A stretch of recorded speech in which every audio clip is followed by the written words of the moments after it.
ሰላም ጤና ይስጥልን የተከበራችሁና የተወደዳችሁ የኢትዮ ፋክት ኒውስ ተከታታዮቻችን የዕለቱን ዜናዎቻችን ይዘን መጥተናል። ዛሬ በዋናነት በመካከለኛው ምስራቅ የተቀሰቀሰው የአሜሪካና የኢራን ውጥረት ወደ ከፋ ደረጃ መሸጋገሩንና ፕሬዝዳንት ዶናልድ ትራምፕ በኢራን ላይ መጠነ ሰፊ የአየር ጥቃት እንዲሰነዘር ትዕዛዝ ማስተላለፋቸውን ይዘን ቀርበናል። በሌላ በኩል በትግራይ ክልል አዲስ የተሰሙ ፖለቲካዊ መግለጫዎች፣ የብሔራዊ ፈተናን አስመልክቶ የተላለፉ ውሳኔዎችና የተቃዋሚ ፓርቲዎች የሀገራዊ ምክክር ሂደቱን መቀላቀል በሀገር ውስጥ ትኩረት የሳቡ አበይት ጉዳዮች ናቸው። ከእነዚህም በተጨማሪ በካናዳ የሚገኘው የኢትዮጵያ ኤምባሲ ከከተማ አስተዳደሩ ጋር የገባበትን የቅርስ ሕንፃ ውዝግብና በደቡብ አፍሪካ የሚገኙ ዜጎቻችን ወቅታዊ ሁኔታ በዝርዝር የምንዳስስ ይሆናል። እስከ ዕለቱ የወሬ ማጠቃለያ ድረስ አብራችሁን ለመቆየት የቅድሚያ አክብሮታዊ ግብዣችን እያቀረብን ዜናዎቻችን በፍጥነት እንዲደርሷችሁ ሰብስክራይብ በማድረግ የደውል ምልክቷን መጫን እንዳትረሱ እናሳስባለን። ወደ ዋና ዋና የዜና ርዕሰ ጉዳዮቻችን በቀጥታ ከመሻገራችን በፊት በዛሬው ዕለት በተለየ ትኩረት የምንመለከታቸው ዋና ዋና ነጥቦች በጥቂቱ ልንጠቁማችሁ እንወዳለን።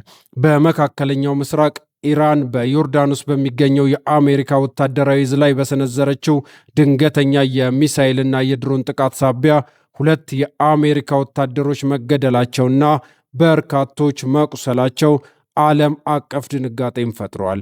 በሀገር ውስጥ ጉዳዮች በትግራይ ክልል ስልጣን ላይ የሚገኘው የነ ዶክተር ደብረጽዮን ገብረ ሚካኤል አስተዳደር በአዲስ አበባው ሰልፍ ላይ የከረረ ይፋዊ መግለጫ በማውጣት የትግራይን ብሔራዊ ሕልውና ለማስከበር ማንኛውንም ትግል እንደሚያደርግ አስታውቀዋል። እንዲሁም ከፌዴራል መንግስት ጋር በፈተና አሰጣጥ ጉዳይ ላይ በከረረ ንትርክ ውስጥ የቆየው የትግራይ ትምህርት ቢሮ ያልተጠበቀ አዲስ መመሪያ በማውጣት ተማሪዎች በሀገር አቀፍ የፈተና መርሃ ግብር ላይ እንዲሳተፉ ትዕዛዝ አስተላልፏል። ቀደም ሲል በምክክር ሂደቱ ላይ ቅሬታ ሲያሰሙ የነበሩት የእናት የአረና ትግራይና የወላይታ ብሔራዊ ንቅናቄ ፓርቲዎችም ውይይቱን በይፋ መቀላቀላቸው የተሰማ ሲሆን የሶማሊያ የባህር ወንበዴዎች በኤደን ባህረ ሰላጤ ላይ የነዳጅ መርከብ ማገታቸው ሌላው የተመዘገበ ክስተት ነው። የመካከለኛው ምስራቅ የጦርነት ቀውስ መልክና ይዘቱን ሙሉ በሙሉ በመቀየር በዛሬው ዕለት እጅግ ወደ ከፋና አስደንጋጭ ምዕራፍ መሸጋገሩ በሰፊው ተዘግቧል። ኢራን በዮርዳኖስ ግዛት ውስጥ በሚገኘው የንጉሥ ፋይሰልና የሙሐፈቅ ሳልት የአየር ኃይል የጦር ሰፈሮች ላይ ባደረሰችው ተከታታይ የድሮንና የሚሳኤል ጥቃት ባስቲን የአሜሪካን ወታደራዊ መዋቅር ክፉኛ መምታት መቻሏ ተረጋግጧል።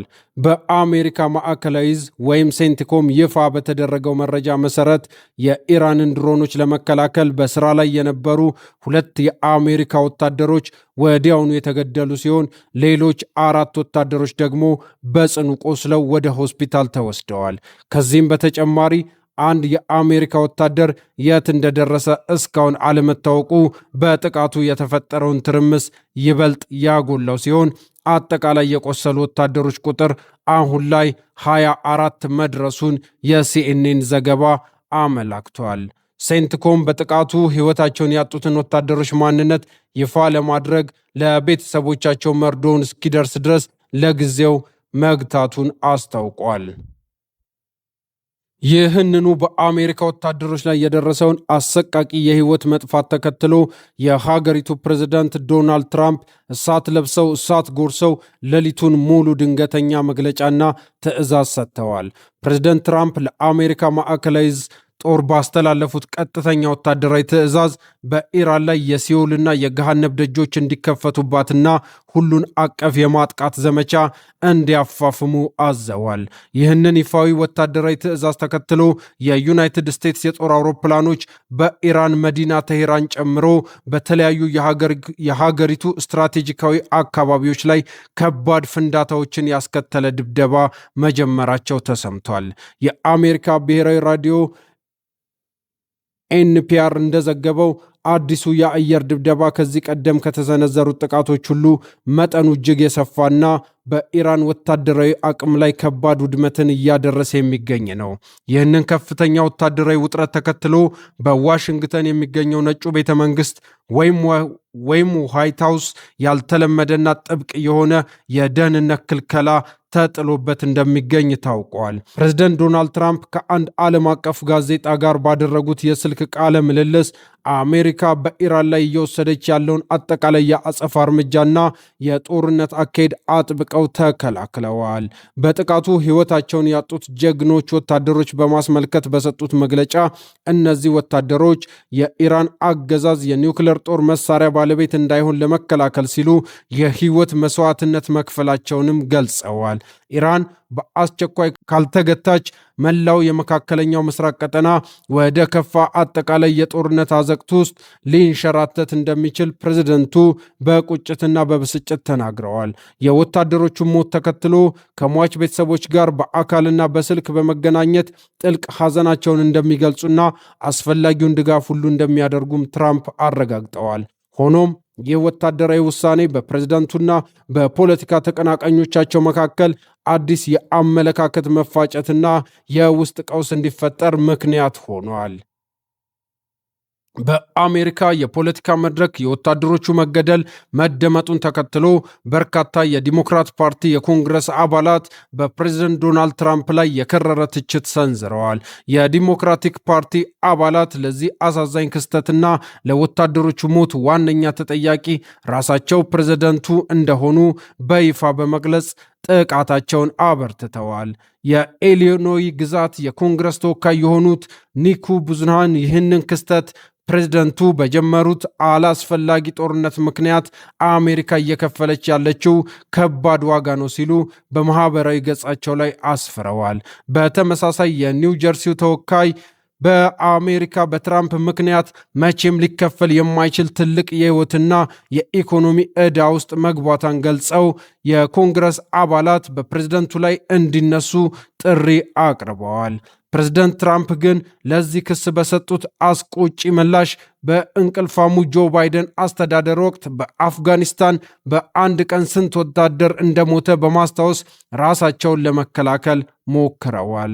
በቀጣዩ መረጃ መሰረት የአሜሪካ ውጭ ጉዳይ ሚኒስቴር በመላው ዓለም ለሚገኙ አሜሪካውያን ዜጎች በአስቸኳይ እንዲጠነቀቁ የሚያስጠነቅቅ የደህንነት መግለጫ አውጥቷል።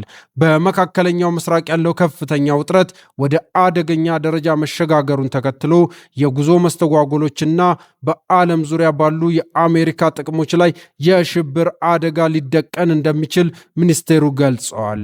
ኢራን አሁን የጀመረችውን የሚሳኤል ጥቃት ከመካከለኛው ምስራቅ ወደ ሌሎች የዓለም ክፍሎች ልታስፋፋው ስለምትችል ዜጎች ያሉበትን አካባቢ የደህንነት ሁኔታ በንቃት እንዲከታተሉ ታዟል። በሌላ በኩል አሜሪካ በጀርመንና በብሪታንያ ከሚገኙ የአየር ኃይል የጦር ሰፈሮቿ በርካታ ቁጥር ያላቸው ኤፍ-16 እና ኤፍ-35 ተዋጊ አውሮፕላኖችን ወደ መካከለኛው ምስራቅ እያጓጓዘች መሆኑ ታውቋል። እነዚህ ዘመናዊ ድብቅ ተዋጊ አውሮፕላኖች በኢራን ጥቃት የወደሙባትን በርካታ ወታደራዊ መሳሪያዎች ለመተካትና የማጥቃት አቅምን ለማጎልበት በፍጥነት መላካቸውን የዎል ስትሪት ጆርናል ዘግቧል። የአሜሪካ ማዕከላዊ እዝ በዛሬው ዕለት ባወጣው መግለጫ በኢራን ላይ የተከፈተው መጠነ ሰፊ የአየር ጥቃት የኢራን መንግስት በንግድ መርከቦች ላይ ያለውን የጥቃት ስጋት ለማዳከም ያለመ መሆኑን አስታውቋል።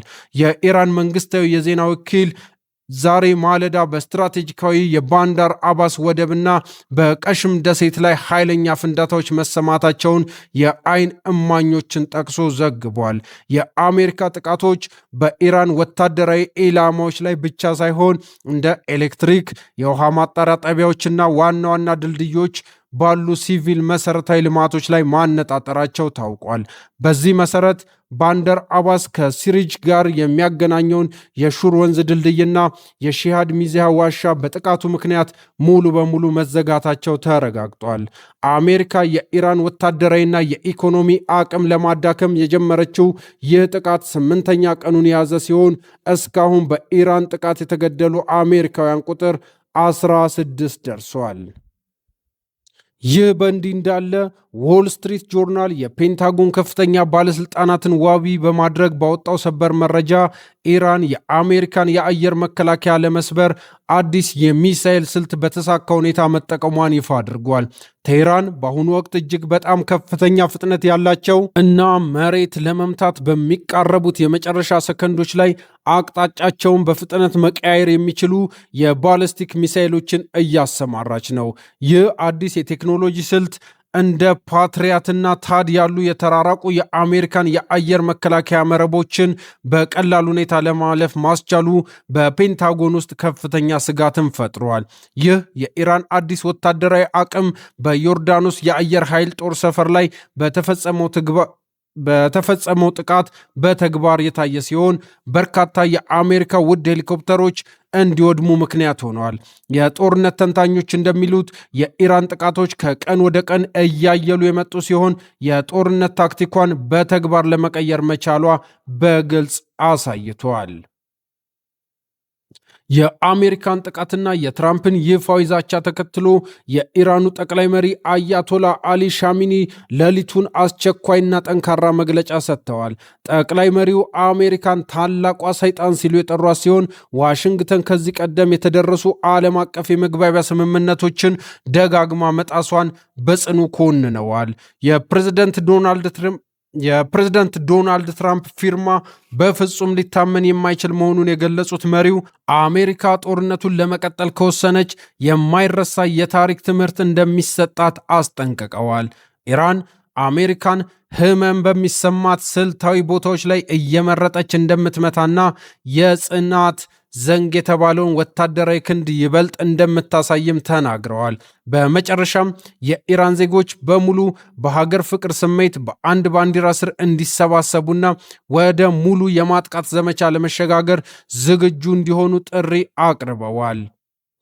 በአሜሪካና በኢራን መካከል እየተካሄደ ያለው ከባድ ጦርነት በመላው የፋርስ ባህረ ሰላጤ ሀገራት ላይ ከፍተኛ ፍርሃትና የደህንነት ስጋት እንዲነክስ ማድረጉ ተዘግቧል። ዮርዳኖስ በሰማያዋ ላይ የተተኮሱ 10 የኢራን ሚሳይሎችን በአየር መከላከያዋ ማክሸፍ የቻለች ቢሆንም በርካታ ፍንዳታዎች በግዛቷ ላይ መከሰታቸውን የሮይተርስ የዜና ወኪል አመላክቷል። የኩዌት ጦርም የኢራንን የድሮን ጥቃቶች እያከሸፈ መሆኑን ገልጾ ነዋሪዎች የፍንዳታ ድምፁን ሲሰሙ እንዳይደናገጡ በማህበራዊ ገጹ አስቸኳይ መመሪያ አስተላልፏል። በሌላ በኩል ባህሬንና ሳውዲ አረቢያ በበኩላቸው በያንቡአና በአልካርጂ በሚገኝ አካባቢ የፈጣን አደጋ ማስጠንቀቂያ ሳይረኖችን ማሰማታቸው ታውቋል። የባህረ ሰላጤው የትብብር ምክር ቤት ዋና ኃላፊ በትናንትናው ዕለት በውሃና ኤሌክትሪክ ተቋማት ላይ የደረሰውን ጥቃት በማውገዝ ኢራን የጦር ወንጀል እየፈጸመች ነው ሲሉ ከሰዋል። የአውሮፓ ህብረትና የባህረ ሰላጤው የትብብር ምክር ቤት በጋራ ባወጡት መግለጫ ኢራን ስትራቴጂካዊውን የሆርሙዝ ወሽመጥ መዝጋቷ ከዓለም አቀፍ ሕግ ውጭ የሆነ አደገኛ ተግባር መሆኑን ገልጸዋል። የአውሮፓ ህብረት 10% የሚሆነውን የነዳጅ ፍላጎት የሚያገኘው በዚህ ወሽመጥ በኩል በመሆኑ ጉዳዩ ለዓለም አቀፍ ማህበረሰብ እጅግ አሳሳቢ መሆኑን በመግለጫው ላይ አስፍሯል። ኢራን በበኩሏ በወሽመጡ የሚያልፍ የንግድ መርከቦች በሙሉ ቅድመ ፈቃድ ማውጣት እንዳለባቸውና ለአሜሪካ ውድመት ማካካሻ የሚሆን የመተላለፊያ ክፍያ እንዲከፍሉ አውጃለች። የቀድሞው የፔንታጎን ባለስልጣን እንደገለጹት ፕሬዝደንት ትራምፕ በኢራን የውስጥ ስትራቴጂካዊ መሰረተ ልማቶች ላይ ሙሉ በሙሉ የማያዳግም እርምጃ ሊወስዱ ይችላሉ። ሆኖም በአየር ላይ ብቻ የሚደረግ ዘመቻ ሰፊ ውድመት ካላስከተለ በስተቀር የተፈለገው ስትራቴጂካዊ ውጤት በቴህራን ላይ ሊያመጣ እንደማይችል ባለሙያው አስገንዝበዋል። ወደ ሀገር ውስጥ መረጃዎቻችን ስንሻገር በትግራይ ክልል ጊዜያዊ አስተዳደሩን በማፍረስ ስልጣን የያዘው ክልላዊ መንግስት የኮሚኒኬሽን ጉዳዮች ቢሮ የከረረ ፖለቲካዊ መግለጫ አውጥቷል። ቢሮው ሐምሌ 11 ቀን 2018 ዓ.ም በትግርኛ ቋንቋ ባወጣው በዚሁ መግለጫ በአዲስ አበባ ከተማ የተካሄደውን የተቃውሞ ሰልፍ በጽኑ ኮንኗል። የፌዴራል መንግስትና መሪዎቹ በትግራይ ህዝብ ብሔራዊ ህልውና ላይ ያነጣጠረ የሴራና የማታለያ ሰልፍ ለማካሄድ ሲፍጨረጨሩ ሰንብተዋል ሲል ቢሮው ወንጅሏል። ይሁን እንጂ በአዲስ አበባና በተለያዩ የአገሪቱ አካባቢዎች የሚኖሩ እውነተኛ የትግራይ ተወላጆች ይህንን የድራማ ሰልፍ ከመጀመሪያውም ውድቅ ማድረጋቸውን በተግባር አረጋግጠዋል ብሏል። ይህ በእንዲህ እንዳለ ከህወሓት አስገዳጅ ወታደራዊ ምርመራ ይህ በእንዲህ እንዳለ ከህወሓት አስገዳጅ ወታደራዊ ምልመላ ጋር በተያያዘ በትግራይም ጭምር ተቃውሞዎች እየተሰሙ ሲሆን በርካታ ሰዎች ለእስር መዳረጋቸው ተሰምተዋል። በዶክተር ደብረጽዮን ገብረ ሚካኤል የሚመራው ይህ የትግራይ ክልል ማዕከላዊ አስተዳደር የትግራይን ብሔራዊ ህልውና ለማስከበር ማንኛውንም አይነት ፍትሐዊ ትግል እንደሚያደርግ በድጋሚ አሳስበዋል። የፌዴራል መንግስት መዋቅሮች ሰልፉ በትግራውያን ዘንድ ተቀባይነት ማጣቱን ሲረዱ የህዝብ ተወካዮችና ነዋሪዎችን በግድ ለማሰለፍ ከፍተኛ ጥረት ማድረጋቸውን መግለጫው ከሷል። ይህ መግለጫ በትግራይ ክልልና በፌዴራል መንግስት መካከል ለረጅም ጊዜ የቆየውን የፖለቲካ ውጥረትና አለመግባባት ይበልጥ እንዲሻክር ማድረጉ ይነገራል። የክልሉ ኮሚኒኬሽን ቢሮ የትግራይ ህዝብ ለሰብአዊ መብቱና ለፍትሐዊ ጥቅሙ ሲል የሚያደርገውን ሰላማዊ ትግል አጠናክሮ እንደሚቀጥልም አስታውቋል። የዚህ መግለጫ መውጣት በአዲስ አበባና መቀሌ መካከል ያለውን ዲፕሎማሲያዊ ግንኙነት በአዲስ መልክ ወደ ከረረ ምዕራፍ ሊወስደው እንደሚችል ተንታኞች እየገለጹ ይገኛሉ። ከፌዴራል መንግስት ጋር በከረረ የፈተና አሰጣጥ ውዝግብ ውስጥ የቆየው ከፌዴራል መንግስቱ ጋር በከረረ የፈተና አሰጣጥ ውዝግብ ውስጥ የቆየው የትግራይ ክልል ትምህርት ቢሮ ያልተጠበቀ አዲስ ድንገተኛ ውሳኔ ማስተላለፉ ተሰምተዋል። በቢሮ ኃላፊ በዶክተር ኪሮስ ጉሽ ተፈርሞ በይፋ በወጣ ደብዳቤ መሰረት ተማሪዎች በአገር አቀፍ ደረጃ በወረቀት በሚሰጠው ፈተና ላይ እንዲሳተፉ አስቸኳይ ትዕዛዝ ተላልፏል። የክልሉ ተማሪዎች ከሐምሌ 12 እስከ ሐምሌ 24 ቀን 2018 ዓ.ም በሚካሄደው የትምህርት ምዘና ላይ እንዲገኙ መመሪያ ወርዷል። ይህ ውሳኔ ከዚህ ቀደም ክልሉ የራሱን ነፃ የክልል ፈተና ለማዘጋጀት ካሳየው ጽኑ አቋም በተቃራኒ የተላለፈ በመሆኑ በብዙዎች ዘንድ ከፍተኛ ትኩረትን ስቧል። ትምህርት ቢሮው ተማሪዎች ያሉትን ሀገራዊ የትምህርት ዕድሎች እንዲጠቀሙ በማሰብ የፌዴራሉን የፈተና መርሃ ግብር ለመቀበል መገደዱን በይፋ በደብዳቤው ላይ ጠቁሟል። የእነዚህን ተማሪዎች መብት ለመጠበቅ ሲባል የተላለፈው ውሳኔ ተከትሎ የትግራይ ትምህርት ቢሮ በፌዴራል ተቋማት ላይ የከረረ ወቀሳና ማስጠንቀቂያ ሰንዝሯል። በፌዴራል ደረጃ በተደጋጋሚ የተደረጉ የፈተና ጊዜ ማራዘምና የኦንላይን ፈተናን ለመጫን የተደረጉት ሙከራዎች በተማሪዎች ላይ ከፍተኛ የስነ ልቦና ጫና ማድረሳቸውን ቢሮው ገልጿል። በፈተና አሰጣጥ ወቅት ሂደቱን ተከትሎ የሚመጡ ማንኛውም አይነት የአፈጻጸም የቴክኒክ ወይም የውጤት ችግሮች ካጋጠሙ የክልሉ ካቢኔ ውሳኔውን መልሶ ሊከልስ እንደሚችል በጥብቅ አስታውቋል። በመሆኑም አሁን በተያዘው መርሃ ግብር መሰረት ሁሉም የወረዳና የከተማ ትምህርት ጽሕፈት ቤቶች ተማሪዎቻቸውን ለሐምሌው ፈተና በአስቸኳይ ዝግጁ እንዲያደርጉ ታዟል።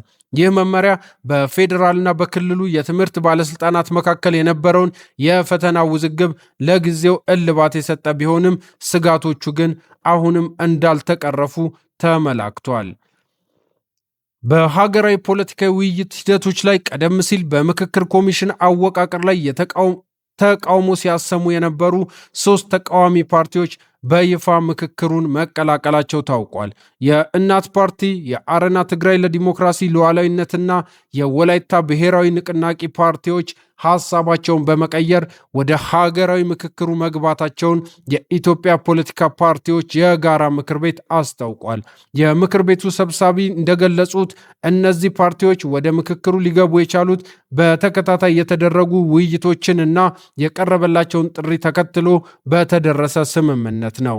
የእናት ፓርቲ 4 ተመካካሪዎች ወደ ጉባኤው የላከ ሲሆን የፓርቲዎቹ መካተት በአጠቃላይ በሂደቱ ተሳትፎ የሚያደርጉትን የፖለቲካ ድርጅቶች ቁጥር ወደ 60 ያደርሰዋል።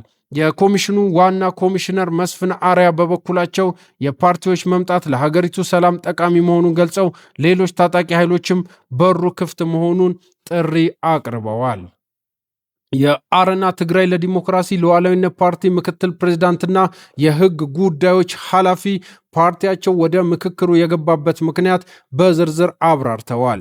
ከዚህ በፊት የኮሚሽነሮቹ መረጣ የህዝብ ተሳትፎ የሌለው፣ የመቋቋሚያ አዋጁ ነፃነት የማይሰጥና ታጣቂዎችን ያላካተተ በመሆኑ ሂደቱን በጥርጣሬ ሲመለከቱት እንደነበር አስታውሰዋል። ይሁን እንጂ አሁን ላይ እነዚህ የነበሩ ችግሮች ከውጭ ሆኖ ከመታዘብ ይልቅ በምክክር ውስጥ ገብቶ ሐሳብን ማንጸባረቅ፣ መከራከርና መሟገት እንደሚሻል በማመናቸው መወሰናቸውን ገልጸዋል። የሪፖርተር ዘገባ እንደሚያመለክተው ጉባኤው ከተከፈተ ጥቂት ቀናት ቢሆኑትም በአጀንዳዎች አወቃቀር በተፈጠሩ ችግሮች ምክንያት ንግግሩ ሳይጀመር መቆየቱ ይታወሳል። ኮሚሽኑ የተፈጠሩትን የአደረጃጀት ችግሮች ለመፍታት ቡድኖችን መልሶ የማዋቀር ስራ እየሰራ ሲሆን በቀጣዩ ሰኞ ንግግሩ በይፋ እንደሚጀምር ኮሚሽነሩ አረጋግጠዋል። በውጭ ሀገር ከሚገኙ ዲፕሎማሲያዊ ይዞታዎቻችን ጋር በተያያዘ በካናዳ የሚገኘው የኢትዮጵያ ኤምባሲ በህንፃ ማፍረስ እቅድ ምክንያት ከኦታዋ ከተማ አስተዳደር ጋር ውዝግብ ውስጥ መግባቱ ተሰምተዋል። በኦታዋ ከተማ የሚገኘውና ንብረትነቱ የኢትዮጵያ ኤምባሲ የሆነው ባለ አንድ ፎቅ የቅርስ ህንፃ እጅግ ማርጀቱና ለመኖሪያነት ደህንነቱ ያልተጠበቀ መሆኑን ኤምባሲው ገልጿል። ህንፃው በ1927 የተገነባና የከተማዋን የታሪክ እድገት የሚያሳይ በመሆኑ የአካባቢው ማህበረሰብ እንዳይፈርስ ከፍተኛ ተቃውሞ ሲያሰማ ቆይቷል። የካናዳ የኢትዮጵያ አምባሳደር ቴዎድሮስ ግርማ አበበ በከተማው ካውንስል ፊት ቀርበው ህንፃውን ጠብቆ መልሶ ለማደስ የገንዘብ አቅም እንደሌለና አዲስ ህንፃ ለመገንባት ፍላጎት እንዳላቸው አስረድተዋል። ሆኖም ካውንስሉ የኤምባሲውን ጥያቄ ውድቅ በማድረግ የህንፃውን የውጭ ገጽታ ጠብቆ በውስጥ በኩል የማሻሻያ ግንባታ እንዲያደርግ አስገዳጅ መመሪያ አውጥቷል። በመጨረሻም በደቡብ አፍሪካ የሚኖሩ ኢትዮጵያውያን ስደተኞች በከፍተኛ ስጋትና ጭንቅ ውስጥ ባሉበት በዚህ ሰዓት ከተለያዩ የአገሪቱ አካባቢዎች አዲስ መረጃ ተሰምቷል።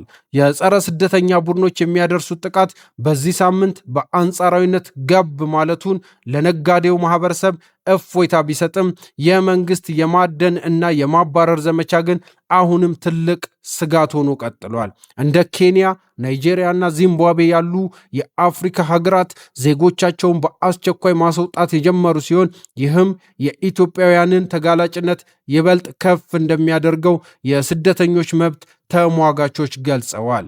በሌላ በኩል የሶማሊያ የባህር ወንበዴዎች በኤደን ባህረ ሰላጤ ላይ የነዳጅ መርከብ ማገታቸው የተሰማ ሲሆን ይህም በዓለም አቀፉ የውሃ መስመር ላይ የባህር ዝርፊያው ዳግም እያንሰራራ መሆኑን አመላክተዋል። ክቡራንና ክቡራን የዕለቱ አበይት መረጃዎቻችን በዚህ አበቃን። በዜናዎቻችን ላይ ያላችሁን አስተያየት በኮሜንት መስጫው ላይ እንድታሰፍሩልን እየጠየቅን በቀጣይ መረጃዎች ደግመን እስክንገናኝ ድረስ ሰላም ቆዩ።